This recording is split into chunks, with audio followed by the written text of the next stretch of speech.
L'actualité ecclésiale québécoise est douloureusement marquée ces dernières années par une pléthore de recours collectifs contre les diocèses ou instituts religieux pour abus à caractère sexuel. Le processus de ces recours est souvent long, difficile et coûteux pour toutes les parties. Pour mieux comprendre ce qu'est et ce que n'est pas un recours collectif, Sylvain Aubé, chroniqueur d'On n'est pas du monde et avocat, est avec nous. Bonjour Sylvain. Bonjour Simon. Merci d'avoir accepté cette invitation. Donc, je préfère dire d'entrée de jeu que tu n'es pas un spécialiste là, des recours collectifs. Tu es quand même un avocat spécialiste en droit de la famille. Je trouve que tu es un bon pédagogue. Là. C'est pour ça que je t'ai invité pour parler de ça à l'émission. En fait, donc, je ne suis pas un expert, là, je trouve ça important de le dire. Donc, mes réponses auront certaines limites, certaines incertitudes, mais je pense que je peux quand même aider à comprendre là, les grandes questions. Mais allons-y tout de suite. C'est quoi un recours collectif? En quoi est-ce que c'est différent, mettons, d'une poursuite au criminel ou individuel ou au civil? Puis pourquoi est-ce que c'est utile dans notre société que ça existe des recours collectifs? En fait, un recours collectif, c'est d'abord et avant tout un véhicule d'accès à la justice. C'est un recours, donc, qui représente les intérêts d'un groupe de personnes qui peut être plus ou moins grand, mais qui, probablement, aurait des difficultés à chacun exercer un recours individuel. Donc, le recours collectif fait en sorte que plusieurs personnes auront accès à une compensation auquel elles n'auraient pas eu accès si elles avaient dû faire des démarches individuelles. Parce que moi, je n'ai pas nécessairement l'argent pour poursuivre une multinationale, par exemple. L'argent, c'est la principale raison, mais aussi toutes les questions d'organisation. Là. C'est beaucoup de stress, c'est beaucoup de soucis, un recours judiciaire. Donc, il y a beaucoup de gens qui, même s'ils ont un recours à faire valoir, ils ont soit, comme tu le mentionnes, des limites financières, mais aussi, ils n'ont des fois juste pas l'énergie, pas la motivation de gérer un recours judiciaire. Donc, le recours collectif là, leur donne accès à la justice. Est-ce que c'est aussi avantageux pour l'État d'éviter d'avoir, mettons, 1 million de clients de Volkswagen qui font 1 million de procès parce qu'ils ont tous acheté la même voiture? Absolument. Et souvent, c'est que la même question va se poser, les mêmes questions juridiques peuvent se poser dans des dizaines, voire des centaines de procès, ce qui coûterait des fortunes à la société là, donc financer ces recours-là. Alors oui, c'est une économie pour la société aussi là, de fonctionner par un recours collectif. Ariane? Oui, bien, ça suppose, j'imagine, un accusé commun, puis des accusations communes aussi. À quel point est-ce qu'il faut que ça soit similaire ou est-ce qu'on peut admettre une certaine variété là, dans les accusations? Il faut qu'il y ait une faute commune. C'est un des critères. Là. Il faut vraiment qu'il y ait une faute commune qui implique tous les recours. Donc, tous les recours n'ont pas à être identiques. Il peut y avoir des recours assez différents les uns des autres sur certains critères, mais voilà, il faut qu'il y ait une faute commune qui rend le recours collectif avantageux. Corrige-moi si je me trompe, mais autrefois, les recours, c'était surtout par rapport à des objets. Là, je donnais l'exemple de Volkswagen tout à l'heure.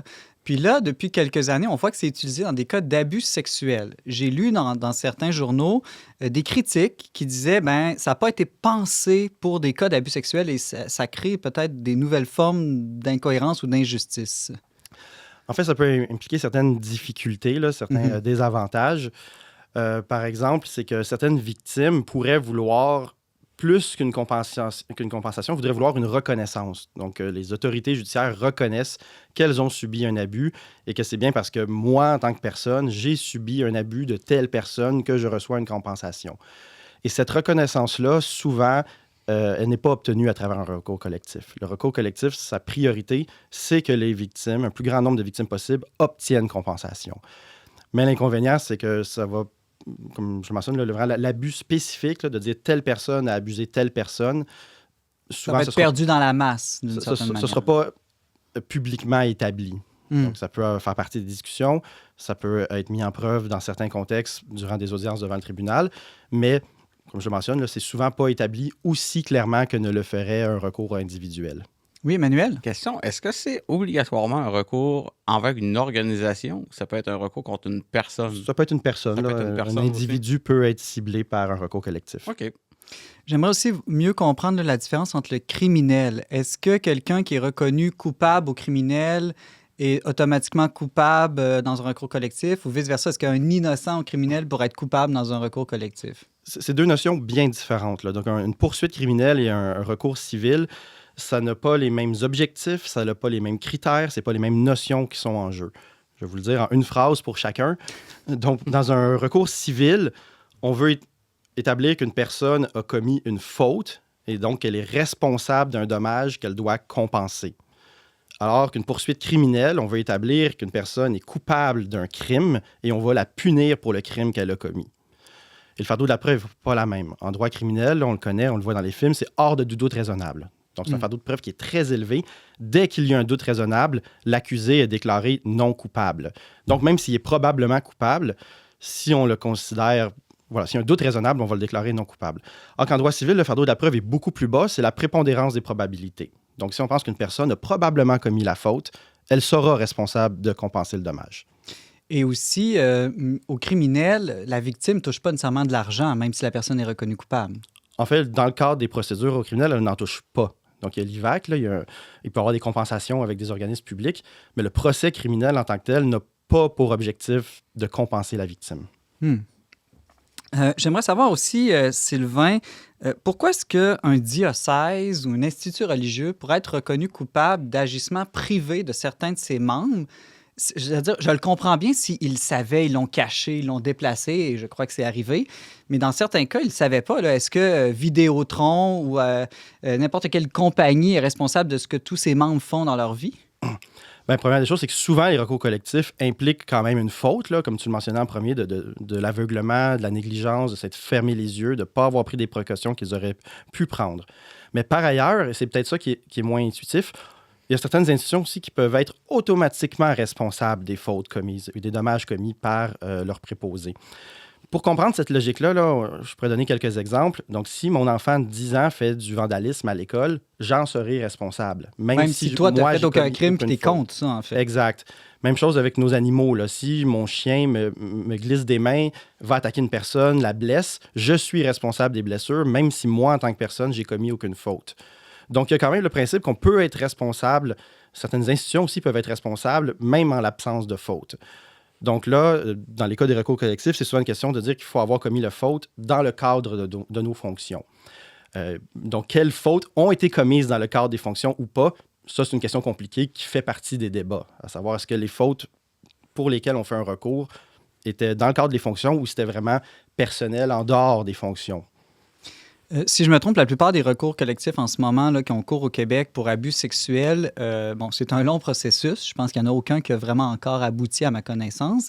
Mais la plupart vont vers une entente à l'amiable, qu'on appelle. Mm-hmm. Et là, moi, ça me posait plusieurs questions. C'est-à-dire, si une entente à l'amiable est signée, est-ce que ça veut dire que il y a une reconnaissance, bon là tu nous as dit c'est pas de la culpabilité, mais est-ce qu'il y a comme une certaine reconnaissance que quand même les abus ont été commis? Est-ce que ça veut dire que les prêtres religieux, religieuses, dans le cas de ce qui touche l'Église, pourraient ir en prison ou est-ce qu'ils pourraient plus jamais exercer? Est-ce qu'on va le savoir? Tu vois le genre de questions que je me pose?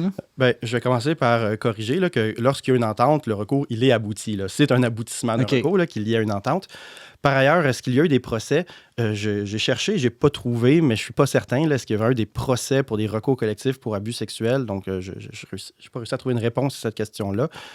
Mais le contenu d'une entente, ça, on en a plusieurs exemples, est très variable. Ça dépend de ce sur quoi on s'est entendu. Donc, il peut y avoir des cas où, effectivement, on reconnaît que certaines personnes ont commis les fautes pour lesquelles il y a un recours ou que certaines ne les ont pas commis. Donc, que certaines personnes ont été victimes ou que certaines d'autres ne l'ont pas été. Il peut y avoir toutes sortes de démarches en dehors de la compensation. Il peut y avoir des reconnaissances publiques, des excuses, des démarches de réparation. Un exemple intéressant, c'est les Forces armées canadiennes qui ont récemment fait une entente là, pour à peu près 20 000 personnes qui auraient subi des abus sexuels. Donc, il y a eu des compensations là, pour plus de 18 000 personnes ont reçu des compensations dans ce contexte-là. Mais il y a aussi une démarche réparatrice où les victimes font des rencontres personnelles avec des hauts placés des Forces armées pour leur témoigner de leur expérience, de leur souffrance, pour que les responsables des Forces armées soient personnellement confrontés à ça. Et conscientisés aussi, peut-être. Conscientisés, voilà, qu'ils puissent être plus personnellement touchés, là, que ce n'est pas juste de signer un chèque et de passer à d'autres choses. Donc ça faisait partie de l'entente. Alors, quel sera le résultat de l'entente? Quel impact ça aura pour les différentes personnes en jeu? Ça dépend. C'est du cas par cas. Ça varie du contenu ça dépend du contenu de l'entente.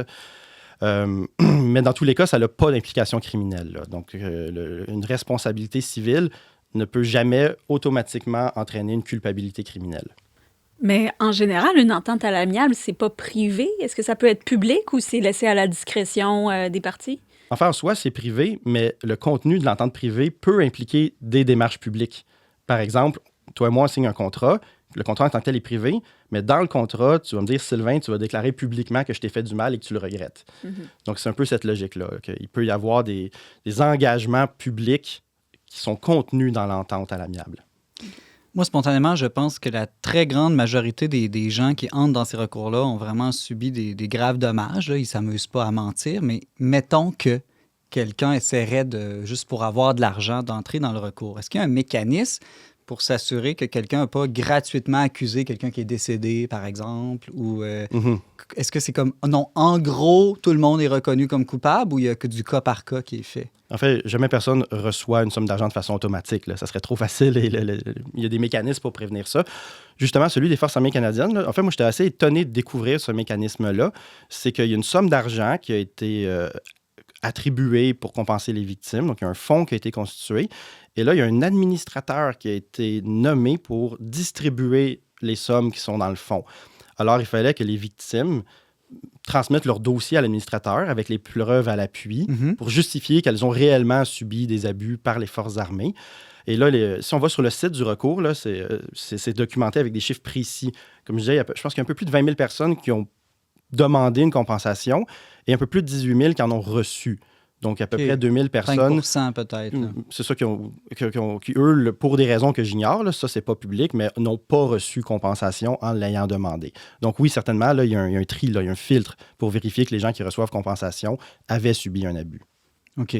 Puis, à l'inverse, si jamais une personne était accusée à tort dans un grand recours, est-ce qu'il y a une manière que cette personne-là, sa réputation puisse être sauvée? Parce que souvent, aujourd'hui, puis c'est tout l'enjeu des médias, dès qu'on a annoncé dans les médias que tu étais accusé, peut-être pas coupable, mais accusé, ta réputation est salie. Oui, puis normalement, dans les recours en tant que tel, il n'y aura pas de disculpation, là, d'une déclaration publique pour dire telle ou telle personne n'a rien fait. Ce serait possible, encore une fois, mais je n'ai pas vu ça dans les exemples que j'ai examinés. Je pense que la solution à ce problème-là, ce serait une sorte de pédagogie juridique, de dire que le fait qu'il y ait des allégations dans un recours collectif qu'une personne aurait commis des fautes, ça prouve rien. Là. C'est le début d'une démarche qui peut mener à des démonstrations, mais les noms qui circulent comme ça, il n'y a rien de prouvé à cette étape-là de la démarche. Ça pose la question du rôle des médias, qui n'est pas la même chose que le rôle de la justice. Nous, souvent, qui ne connaissons pas ça, on a seulement accès, disons, à ce que les médias rapportent. Puis, tu m'as déjà dit que souvent, c'est pas tout à fait juste, ça peut être amplifié, exagéré, et qu'il faudrait davantage aller lire vraiment les jugements, parce que des fois, on va penser « Ah oui, lui, c'est un abuseur sexuel », mais c'est pas tout à fait ça. Lui, c'est d'autres termes, c'est d'autres choses. Oui, puis ça va dans les deux sens, là, parce que parfois aussi, quand on va dire « Ah, il a été déclaré non coupable, il était innocent c'est pas si simple que ça. Le juge avait peut-être juste un doute raisonnable. Il n'a pas dit « Il n'a rien fait », il a juste dit « J'ai pas un fardeau de preuves assez grand ». Pour le condamner, voilà. Fait que ça peut aller dans les deux sens, là, que c'était pire ou moins pire que l'impression qu'on peut avoir. Moi, ça m'est souvent arrivé qu'un jugement soit décrit par un article dans un média. Là, j'ai eu une opinion, je suis plus ou moins scandalisé, et je vais lire le document, qui, même si c'est un peu aride à lire, là, c'est accessible à tout le monde. On n'a pas besoin d'être un avocat pour comprendre un document, un jugement du tribunal. Et souvent, le jugement du tribunal est beaucoup plus cohérent, beaucoup plus persuasif que la synthèse que j'avais lue dans les médias. Donc, j'encourage les gens à le faire. Là, quand ils ont un sentiment de scandale ou d'incompréhension, ces documents-là sont accessibles, ils sont lisibles. C'est exigeant, c'est aride à lire. Parce qu'avec les ententes à l'amiable, il n'y a pas nécessairement un document. Oui, je parle des décisions judiciaires. OK. Mais sinon, excuse-moi de préciser, même pour les recours judiciaires, par exemple, le recours contre le diocèse de Québec, le recours, il est sur le site là, du bureau d'avocat qui fait le recours. On peut le lire, c'est très détaillé, c'est très précis. Et c'est beaucoup plus, je pense, intéressant et significatif là, que les synthèses qu'on peut lire en 5-6 paragraphes sur un article. Puis une fois un jugement fait ou une entente à l'amiable, est-ce que l'année d'après, quelqu'un peut arriver et dire « Bon, ben moi, en fait, je repoursuis cette année ». En fait, un recours collectif, ça recoupe tous les recours qui auraient pu être faits durant une période donnée. Donc, tous les gens qui ont subi des abus durant la période prévue sont inclus dans le recours collectif, qu'ils le veulent ou non et qu'ils le sachent ou non. D'ailleurs, ça, c'est un problème du recours collectif, que certaines victimes peuvent avoir subi des abus, mais pas avoir vu passer le recours collectif. Il est trop tard, ils ne pourront plus jamais en faire. Exact. Oui, ils ne se sentaient pas prêts, ils étaient encore trop blessés peut-être par le crime. C'est une possibilité aussi. C'est pour ça que j'ai lu, d'ailleurs, certains articles rédigés par des gens qui défendent les victimes, là, qui veulent que les victimes soient bien compensées, déplorer cet effet négatif-là des recours collectifs. Moi, je pense que le recours collectif, c'est une bonne chose, là, c'est nécessaire pour assurer un accès à la justice du plus grand nombre de victimes, mais ce n'est pas évidemment que des bienfaits, là. Et ça, c'est un aspect négatif, en effet, que le recours collectif, en effet, il fait disparaître le droit au recours de tout le monde qui a subi des abus durant la période visée. Il y a une exception, là, on peut se retirer du recours, mais là, il faut faire remplir un formulaire, il faut être au Il courant. faut être très au courant. Encore une fois, ce n'est pas tout le monde là, qui a ce réflexe-là. En terminant, Sylvain, qu'est-ce qu'on peut souhaiter de mieux là, pour que la vérité et la justice l'emportent dans les recours, ou en tout cas dans toute cette chose qui semble tellement complexe et lourde et longue à porter? En fait, c'est très complexe, là, puis moi, j'ai certainement pas une solution claire et complète à suggérer pour la société. Mais moi, il y a un point que je pense qu'on pourrait vraiment améliorer en Église et pour l'Église, c'est que l'Église, par ailleurs, elle a des processus d'enquête, elle a des processus de plainte où on vérifie est-ce qu'il y a des abus qui ont été commis, est-ce qu'il y a des comportements qui étaient inadéquats. Et de ce que j'en ai vu, de ce que j'en sais, c'est des démarches qui sont bien faites. Le problème, c'est que c'est souvent confidentiel. On n'en sait rien. Puis encore une fois, il n'y a que des documents soit confidentiels, c'est compréhensible, il y a souvent plein d'informations privées qui ne concernent pas tout le monde, mais qu'il y ait des déclarations publiques qui soient faites pour résumer c'est quoi le contenu de ces enquêtes-là. Je pense que ça serait plus de transparence, plus de vérité en Église et que ce serait un pas dans la bonne direction là, pour les fidèles et pour le monde. Merci beaucoup, Sylvain Aubé, avocat spécialiste en droit de la famille. Merci d'avoir répondu à nos questions sur les recours collectifs. À une prochaine fois, j'espère. Merci, Simon.